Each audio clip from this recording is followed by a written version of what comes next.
নমস্কার বন্ধুরা, আজকে বানাবো রাখি বন্ধন স্পেশাল কেশরভোগ রসগোল্লা। এর জন্য আমি 1 লিটার দুধ গরম করতে দেব। একটু দুধ নিয়ে তার মধ্যে কেশর দেব। কিছুটা ভিনিগার দিয়ে ছানা কাটিয়ে নিতে হবে। ছানাটাকে একটু ছাঁকনি করে ছেঁকে নেব। আমার ছাঁকনিটা ছোট, তাই দুবারে করেছি। এবার ছেঁকে নেওয়া ছানা, একটু ময়দা দেবো বাইন্ডিংয়ের জন্য, একটু কেশর দুধ, ছোটো এলাচের গুঁড়ো দিয়ে ভালো করে মাখতে হবে। আমি যেভাবে দেখাচ্ছি এভাবেই করতে হবে। এবার মাখা হলে ছোট ছোট লেচি কেটে নেব।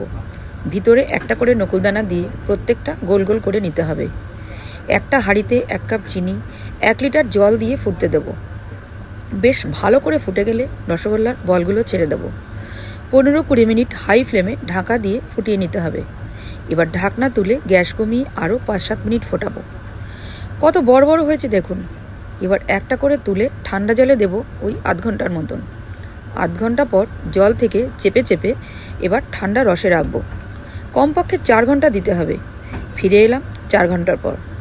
বাটিতে সাজাবো। এবার চামচ দিয়ে কেটে একটু দেখিয়ে দিচ্ছি, দেখুন কতটা নরম তুলতুলে আর স্পঞ্জি হয়েছে। আপনারাও এভাবে নিজের হাতে মিষ্টি বানিয়ে রাখি বন্ধনে ভাইকে খাওয়ান। ভিডিওটা ভালো লাগলে একটা লাইক দিয়ে দেবেন। আমার পেজটি ফলো করে আমার পাশে থাকার অনুরোধ রইল।